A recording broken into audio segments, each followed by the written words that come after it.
ஓம் சாந்தி 4/9/2024 காலை முரளி.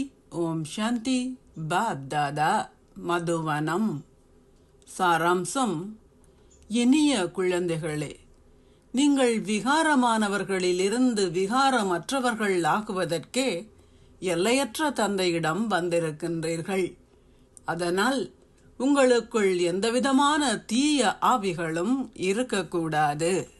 கேள்வி: முழு சக்கரத்திலும் கற்பிக்கப்படாத இக்கல்வியை தந்தை இப்போது உங்களுக்கு கற்பிக்கின்றார். பதில்: இந்த நேரத்தில் பரமதந்தை மாத்திரமே புதிய ராஜ்யத்தை ஸ்தாபிக்கும் கல்வியையும் மனிதர்களுக்கு ஓர் ராஜ அந்தஸ்தை கொடுக்கும் கல்வியையும் கற்பிக்கின்றார். இப்புதிய கல்வி சக்கரம் முழுவதிலும் இந்நேரத்தில் அல்லாது வேறு எப்பொழுதுமே கற்பிக்கப்படுவதில்லை. இக்கல்வி மூலமே சத்தியயுக ராஜ்யம் ஸ்தாபிக்கப்படுகின்றது. ஓம் சாந்தி. தாரணைக்கான சாராம்சம்: 1. கடவுளே ஆசிரியராகி உங்களுக்கு கற்பிக்கின்றார். ஆகையால் நீங்கள் நன்றாக கற்க வேண்டும்.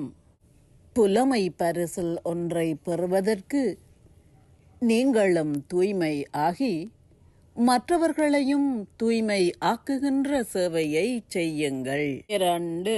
உங்களுக்குள் இருக்கின்ற காமம், கோபம் போன்ற தீய ஆவிகள் அனைத்தையும் அகற்றுங்கள்.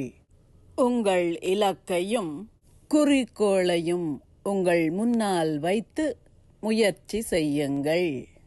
நீங்கள் நினைவு என்னும் பாதுகாப்பு குடையின் கீழ் இருப்பதன் மூலம் மாயையின் எவ்விதமான நிழலில் இருந்தும் உங்களை அப்பால் வைத்திருக்கும் கவலையற்ற சக்கரவர்த்தி ஆகுவீர்களாக. தந்தையின் நினைவு என்னும் பாதுகாப்பு குடையின் கீழ் சதா இருப்பவர்கள் சதா தாங்கள் பாதுகாப்பாக இருப்பதை அனுபவம் செய்கின்றார்கள். உங்களை எவ்விதமான மாயையின் நிழலில் இருந்தும் பாதுகாப்பதற்கான வழிமுறை தந்தையின் பாதுகாப்பு குடையின் கீழ் இருப்பதாகும்.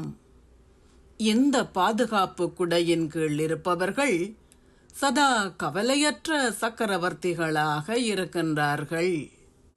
உங்களுக்குள் கவலைகள் ஏதாவது இருக்குமாயின் உங்களின் சந்தோஷம் மறைந்துவிடும்.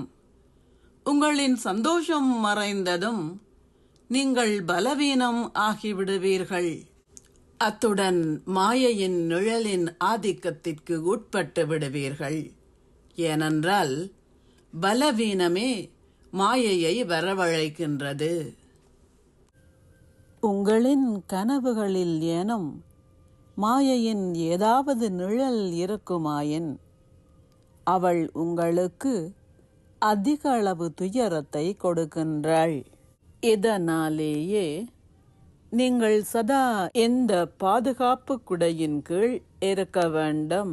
ஸ்லோகம்: கவனயீனம் என்ற தளர்வான திருகாணியை புரிந்துணர்வு என்ற ஸ்க்ரூ டிரைவர் மூலம் இறுக்குவதால் சதா விழிப்பானவர்களாக இருங்கள். ஓம் சாந்தி. நன்றிகள் பாபா.